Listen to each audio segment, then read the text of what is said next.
Alléluia, ma pensée du jour, alléluia, que le Seigneur nous bénisse.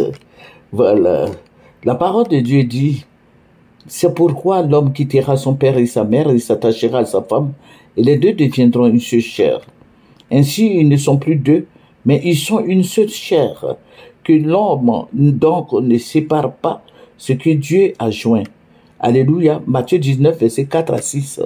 Alléluia. Alléluia, que le nom du Seigneur Jésus-Christ soit béni. L'homme doit s'attacher, quand l'homme quitte le foyer, vous voyez, les hommes sont beaucoup attachés à leur mère.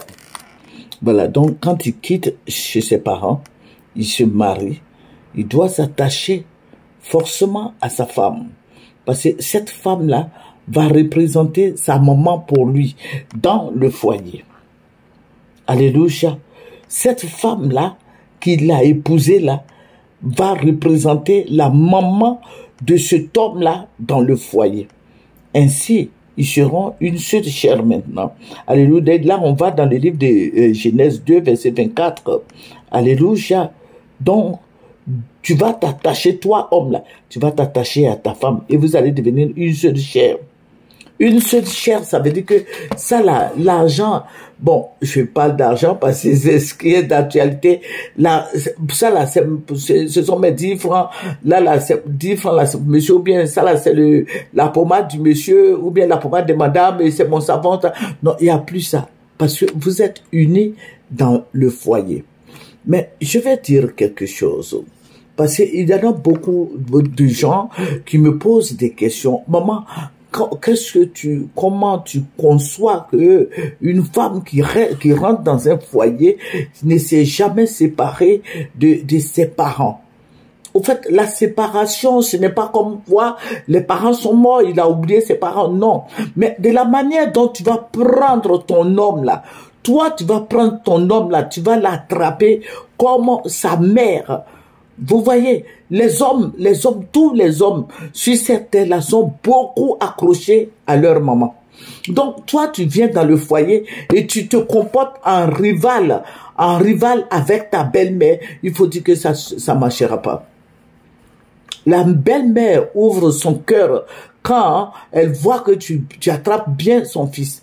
Quand elle voit que tu te soumets. Parce qu'aujourd'hui, les jeunes filles de maintenant, ce sont des filles qui n'aiment pas se soumettre. Elles n'aiment pas la soumission. Parce que il faut dire que j'avais des conférences à faire dans plusieurs pays. Voilà. Mais pourquoi on a laissé passer? Les femmes là disent non, c'est vrai qu'on t'a invité dans notre état, hein, mais quand tu vas venir là, ne parle pas de soumission, parce que nous on connaît pas ça. Parce que c'est kiff. Kiff, ça veut dire quoi? Si tu as acheté un pain, si monsieur a acheté un pain, qu'il arrive à la maison, il a acheté le pain à 200 francs, il dit bon, donne-moi 100 francs. Voilà, donc quand c'est comme ça, il n'y a pas de soumission. Mais dans un foyer, dans un foyer, quand tu rentres, et puis c'est le monsieur qui donne l'argent, c'est lui qui paye le loyer, il paye l'eau, il paye l'électricité. C'est lui qui paye tout. Jusqu'à la bonne, tu dois quand même te soumettre. Tu dois quand même te soumettre. Mais quand monsieur parle, toi tu dis 1000. Quand monsieur te dit ça, ou bien tu vois le monsieur venir, tu dis, toi, tu es parti avoir des rapports sexuels avec tes bordels, les prostituées, des prostituées, et tu l'engueules devant les gens, tu les déshonores devant les gens. Mais je vais vous dire quelque chose, femmes. Ce que les hommes détestent, c'est quand tu n'es pas soumise. Quand la femme n'est pas soumise. Ce que les hommes ne supportent pas, c'est les femmes arrogantes. Ce que les hommes ne conçoivent pas, c'est des femmes qui n'aiment pas se laver. Il y a 3 choses. Il y en a plusieurs, mais je prends 3 seulement. La femme arrogante. La femme suffisante. La femme qui ne se soumet pas.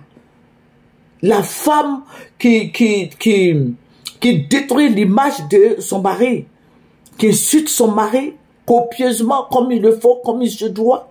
Et quand c'est comme ça, le monsieur commence à prendre du recul.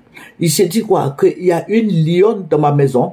Donc, tu vas voir que cet homme-là va rester au dehors. Il va commencer à consommer de l'alcool. S'il peut prendre la drogue, il va le prendre. S'il peut avoir des copines là-bas, il cherche un réconfort. Il va même pas aller chez ses parents, mais il va te trouver une petite copine quelque part qui va entretenir, qui va le prendre comme il se doit. Voilà, donc c'est ma petite idée. Il faut te soumettre. Ne sois pas une femme au foyer qui a le caractère de lion. Vous voyez le lion dans la forêt, on nous dit que le lion là, il mange tout, mais quand même il vit avec des animaux. Voilà, parce que je fais l'analyse, je dis mais le lion là, il vit, il y a des animaux en brousse. Si le lion voulait les manger, les fils ont dit c'est lui le roi de la forêt.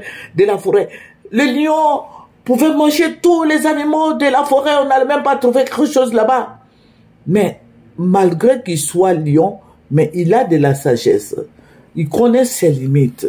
Voilà, donc à toi, madame, de jouer ton rôle de femme au foyer et créer l'harmonie conjugale. L'harmonie conjugale qui va maintenir ton mari à la maison. L'harmonie conjugale qui va faire que ton mari va oublier les petites copines du dehors. L'harmonie conjugale qui va faire qu'il aura la joie à la maison. Et tes enfants vont s'épanouir. Les gens qui vont venir chez toi vont s'épanouir. Alléluia. Que le Seigneur vous bénisse. C'est ma petite idée. C'est votre servante Moyen. Il faut venir sur Moyen TV. Nous allons faire de grandes choses ensemble. Au revoir.